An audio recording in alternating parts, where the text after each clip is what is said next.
समुद्री नाकाबंदी के बाद ईरान की फ़ज़ाई नाकाबंदी की तैयारियां भी की जा रही हैं। आलमी जरीदे ये बात लिख रहे हैं कि अमेरिका के सदर डोनाल्ड ट्रंप को अमेरिका के अस्करी हुकाम आज इस हवाले से एक अहम ब्रीफिंग भी दे सकते हैं, जिसमें मुमकिन फ़ौजी ऑपरेशन ईरान के अंदर दोबारा से भी हो सकता है। ये पूरी खबर क्या है, इसकी तफसीलात क्या है, क्या वाकई ईरान की फ़ज़ाई नाकाबंदी मुमकिन है या नहीं है, और माजी के अंदर क्या अमेरिका की तरफ से ऐसी कोई एग्जाम्पल मौजूद है, इसके ऊपर हमने बात करनी है। इसके अलावा QTTA नई राहदारी नया रस्सा, जहाँ से पाकिस्तान ने पहली खेप मौसूल की थी किर्गिस्तान से, और अब पाकिस्तान ने इसी रूट का इस्तेमाल करते हुए किर्गिस्तान में भी सामान भेजा है। ये सामान क्या है, पाकिस्तान को क्या फ़ायदा हो रहा है, क्या मसनूआत भेजी गई हैं, इन दोनों खबरों को आज के इस व्लॉग में बात करेंगे। अस्सलाम वालेकुम। आज तारीख 30 अप्रैल 2026 और मैं हूँ रज़ा अब्बास। आपसे दरख्वास्त की वीडियो को लाइक और चैनल को सब्सक्राइब जरूर कीजिएगा।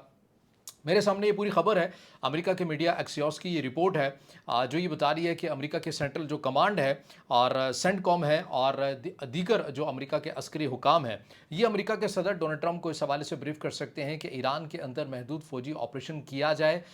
या फिर ना किया जाए। दो किस्म की राय पाई जाती हैं इस खबर के मुताबिक। वो दो राय ये हैं कि एक हल्का ये चाहता है कि ईरान को दोबारा मुज़ाकरात की मेज़ पर लाने के लिए हमें महदूद किस्म के फौजी ऑपरेशन ईरान पर दोबारा से करने होंगे, जबकि दूसरी राय यह है कि नहीं, हमें महदूद किस्म का भी फौजी ऑपरेशन नहीं करना चाहिए, इससे गुरेज करना चाहिए। हाँ, अलबत्ता हमें नेवल ब्लॉकेट जो हमने ईरान का जारी रखा हुआ है उसके अंदर मजीद शिद्दत लानी चाहिए, और दीगर हवाले से जो मैदान रह गए हैं जिनके ऊपर हमने ईरान पर माशी पाबंदियां नहीं लगाई हैं, हमें उनके ऊपर भी माशी पाबंदियां लगा देनी चाहिए, और फिर ये फैसले करके हमें कुछ वक्त देना चाहिए ताकि ईरान के ऊपर इस हद तक माशी दबाव बढ़े कि वो मुज़ाकरात की मेज़ के ऊपर दोबारा वापस आ जाए। अब ये दोबारा से ईरान को मुज़ाकरात की मेज़ पर वापस लाने की खबरें क्या गर्दिश कर रही हैं। देखिए, इसके अंदर दो चीज़ें हैं। इसमें बात ये सामने आ रही है कि ईरान दो चीज़ें चाहता है, मरहलावार चाहता है। पहले ये कि ईरान ये कहता है कि अमेरिका से कि आप हमारा नेवल ब्लॉकेट ख़त्म करो, हम अपने हुर्मुज़ को खोलने के वाले से आपसे बात कर सकते हैं। अमेरिका कहता है कि नहीं, ऐसा नहीं होगा, नेवल ब्लॉकेट और यूरेनियम की अफजदगी ये मामले एक साथ ही डिस्कस किए जाएंगे, एक साथ ही टेबल के ऊपर बैठा जाएगा, मुज़ाकरात किए जाएंगे, और ये सारी चीज़ें ईरान से जितने भी इख्तलाफात हैं या जो अमेरिका चाहता है कि ईरान ऐसा करे, ये सब एक ही नशिस्त के अंदर सारी चीज़ें तय होंगी या एक ही राउंड के अंदर ये बातें तय होंगी। ईरान ये चाहता है कि नहीं, ऐसा नहीं होगा, मरहलावार होगा, और यूरेनियम की अफजदगी से मामले ईरान जो है वो लचक दिखाने को तैयार नहीं है। अब एक्सियोस की खबर को अगर आप देखते हैं, जिसके अंदर महदूद फौजी ऑपरेशन का एक बार फिर जिक्र किया जा रहा है, तो इसमें बहुत से माहिरीन का यह भी ख्याल है कि अगर अमेरिका जो है वो ईरान के ऊपर महदूद किस्म का फौजी ऑपरेशन करता भी है, तो इट मीन्स के अमेरिका का जो नेवल ब्लॉकेट है जो उसने ईरान के अगेंस्ट लगाया हुआ है वो कारगर साबित नहीं हो रहा। और कारगर साबित क्यों नहीं हो रहा, उसकी बहुत सी वजूहत ये बताई जा रही हैं कि ईरान ने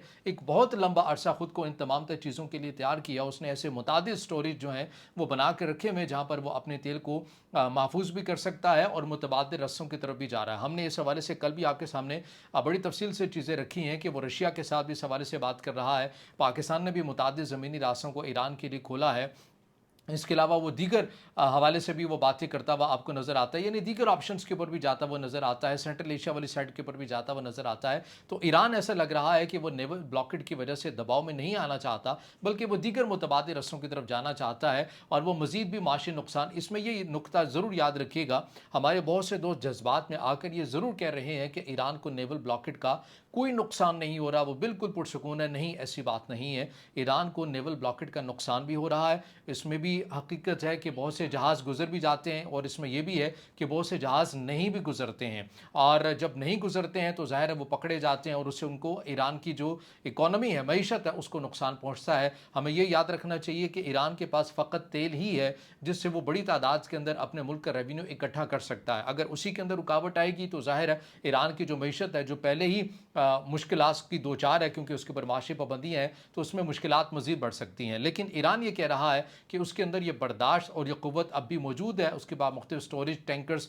इस तरह की चीज़ें मौजूद है जहाँ पर वो तेल अपना ज़ख़ीरा भी कर सकता है। और चूँकि ईरान एक बहुत बड़ा मुल्क है, उसकी सरहदें बहुत से ममालिक के साथ मिलती हैं, तो वो उन रस्सों को भी इस्तेमाल में ला कर अपनी जो तेल है, तिजारत है, दीगर अजनास की जो तिजारत है वो कर सकता है। और ये वो बुनियादी वजह है जो अमेरिका को किसी न तरह मुमकिन तौर के ऊपर परेशान भी किए हुए हैं कि आखिर क्या वजह है कि ईरान जो है वो दोबारा से मेज़ के ऊपर आने के लिए तैयार नहीं हो रहा है।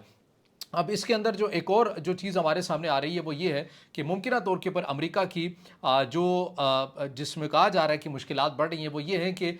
ईरान का नेवल ब्लॉकेट तो किया हुआ है, लेकिन उसकी वजह से जो आलमी मार्केट के अंदर तेल और गैस की कीमतें हैं उनके अंदर कमी या एक स्टेबिलिटी आपको नज़र नहीं आ रही है। तो जो अमेरिका के इत्तेहादी हैं, जो आलमी मार्केट के अंदर हैं, जो मगरबी इत्तेहादी हैं, उनका भी कहीं ना कहीं दबाव अमेरिका के ऊपर आ रहा है कि भाई आपने गो के ईरान का नेवल ब्लॉकेट किया है, लेकिन उसकी जो असरात हैं वो तो पूरी दुनिया भुगत रही है, वो तो हम भी भुगत रहे हैं कि तेल की कीमतों के अंदर कोई तवाज़ुन नहीं आ रहा, गैस की कीमतें भी बढ़ रही हैं। तो ये जो कीमतें बढ़ रही हैं ये भी कहीं ना कहीं अमेरिका के ऊपर दबाव की वजह बन रहे हैं कि हम कैसे और किस अंदाज में आगे बढ़ें कि ईरान जो है वो टेबल के मुज़ाकरात के ऊपर दोबारा से वापस आ जाए। ये जो वजूहात है बाज़ माहिरीन हमें ये भी बताते हुए नज़र आते हैं, और ये बड़ी एग्जाम्पल है कि अगर महदूद पैमाने के ऊपर ईरान पर कोई फौजी ऑपरेशन होता है तो इट मीन्स कि नेवल ब्लॉकेट जो है वो उस तरह से कारगर साबित नहीं हो रहा जैसा कि अमेरिका के फैसला साजों का एक तखमीना बताया जाता है। बाज़ माहिरीन का ये ख्याल है। अब आ जाइए, ये जो बातें की जा रही है नो फ्लाई जोन की कि हम ईरान के ऊपर नो फ्लाई जोन बना दें या उसकी फ़ज़ाई नाकाबंदी कर लें आम इस्लाह के अंदर, ये बातें कहाँ से आ रही है? बाज़ संजीदा किस्म के जो ओपन इंटर सोर्स अकाउंट्स है वहाँ से खबर सामने आ रही है कि बाज़ अमरीकी हलकों के अंदर ये खबर भी गर्दिश कर रही है या ये डिबेट भी हो रही है कि हम क्यों ना ईरान की जो फ़ज़ाई नाकाबंदी है वो भी कर दें। फ़ज़ाई नाकाबंदी से क्या मुराद है कि ना ही कोई जहाज़ ईरान के अंदर जाए और ना ही ईरान का कोई जहाज़ बाहर आए, यानी दुनिया से बिल्कुल कट ऑफ हो जाए, यहाँ से समुद्री ब्लॉकेट भी हो और वहाँ से फ़ज़ाई ब्लॉकेट भी हो। लेकिन क्या ऐसा मुमकिन है? क्या माजी के अंदर हमें ऐसी एग्जाम्पल मिलती हैं? बिल्कुल हमें मिलती हैं। अमेरिका की तरफ से इराक़ का फ़ज़ाई ब्लॉकेट किया गया था, इसी तरह नो फ्लाई जोन किया गया था और लिबिया का भी किया गया था। लेकिन क्या वो एग्जाम्पल ईरान के अंदर फिट बैठती है? ये एक मुश्किल सवाल है, क्योंकि ईरान का जो जोग्राफिया है वो दोनों ममालिक की निस्बत बहुत अलग है। ईरान इन दोनों ममालिक से यानी कि इराक़ से, लिबिया से बहुत बड़ा मुल्क है, और फ़ज़ाई ब्लॉकेट के लिए या नो फ्लाई जोन के लिए करना क्या पड़ता है? अमेरिका को मैक्सिमम अपने फाइटर जेट हैं वो मुसलसल ईरान की फ़ज़ाई हदूद में वो पेट्रोलिंग करते रहेंगे। अवैक्स तैयारे होंगे जिससे इलेक्ट्रॉनिक वारफेयर जो है उनको देखा जा सकेगा, रिफ्यूलिंग वाले तैयारे होंगे, यानी कि एक बड़ी तादाद के अंदर जो अमेरिका के तैयारे हैं, फाइटर जेट हैं, उन्हें मुसलसल पेट्रोलिंग करना पड़ेगी ईरान की फ़ज़ाई हदूद के अंदर, ताकि इस बात को यकीनी बनाया जा सके कि ईरान किसी भी ज़रिए से अपना कोई जहाज़ ना ही ईरान से बाहर भेज सके और ना ही ईरान के अंदर कोई जहाज़ आ सके। लेकिन इसके ऊपर खुद आलमी जो जरीदे हैं वो ये बात बता चुके हैं कि ये इतना आसान नहीं होगा, और वो इतना आसान इसलिए नहीं होगा क्योंकि बाज़ माहिरीन का ये ख्याल है कि ईरान के पास अब भी बड़ी तादाद के अंदर मिसाइल और ड्रोन्स मौजूद हैं, और अगर ईरान कम बैक करता है और मिसाइल को फायर करता है, ड्रोन्स को फायर करता है, तो अमेरिका के जो जदीद किस्म के फाइटर जेट हैं, जदीद किस्म के तैयारे हैं, चाहे महंगे किस्म के हैं, उन्हें बड़े पैमाने के ऊपर नुकसान भी पहुँच सकता है, और ये अमेरिका अफोर्ड नहीं कर सकेगा कि उसके इतनी बड़ी तादाद के अंदर जो तैयारे हैं वो निशाना बने या उन्हें ईरानी जो है वो निशाना बनाए। तो ये नो फ्लाई जोन की बातें अभी डिबेट का हिस्सा तो हैं, लेकिन ये क्या अमल हो सकता है इसके ऊपर या नहीं हो सकता? बाज़ माहिरीन का ख्याल है कि बहुत मुश्किल है,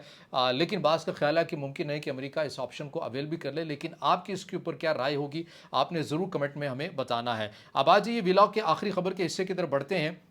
जहाँ पर हम मुसलसल ये कवर कर रहे हैं, नई राहदारियों के वाले से बात कर रहे हैं। ईरान से मुतल्लिक जो TIR है उसको एक्टिव किया है पाकिस्तान ने, फिर QTTA को एक्टिव किया है। अब QTTA नई जो राहदारी है इसके ज़रिए पाकिस्तान ने पहली जो खेप है वो वसूल की थी किर्गिस्तान, अब किर्गिस्तान को पाकिस्तान ने भिजवाई है, और ये खोस ड्राई पोर्ट वाली साइड से खंजराब और चाइना से इंटर होकर आगे किर्गिस्तान की तरफ रवाना की है। ये रोज़मर्रा की जो अशिया है जिनके अंदर आप ये कह सकते हैं कि कुकिंग ऑयल हो गया, जिनके अंदर आप ये कह सकते हैं कि साबुन या शैम्पू लाइक इस तरह की जो चीज़ें हैं ये बड़ी तादाद के अंदर भिजवाई गई हैं, जिनकी अमेरिकी डॉलर्स के अंदर मालियत बताई जा रही है 59,316 अमेरिकी डॉलर। ये बताई जा रही है कि पाकिस्तान की तरफ से जो पहली खेप है कंटेनर्स हैं ये किर्गिस्तान में भेजे गए हैं। तो नई राहदारियाँ अगेन अफगानिस्तान को बाईपास करके अफगानिस्तान को मुतादिद मौक़े दिए गए, लेकिन उन्हें अवेल नहीं किया गया। लेकिन अब पाकिस्तान की तरफ से QTTA या फिर ईरान के ज़रिए सेंट्रल एशिया की मार्केट तक रसाई हासिल की जा रही है, वहाँ से सामान मौसूल भी किया जा रहा है और पाकिस्तान भी भेज रहा है। तो बहरहाल तमाम तरह वो अपडेट्स हैं, चीज़ें जो आपके सामने रखी हैं। अब इससे जुड़ा आपका कोई सवाल हो या राय हो तो ज़रूर कमेंट में ज़ाहिर ख्याल कीजिएगा, वीडियो को लाइक कीजिएगा, दोस्तों के साथ शेयर कीजिएगा और इस चैनल को ज़्यादा से ज़्यादा सब्सक्राइब भी।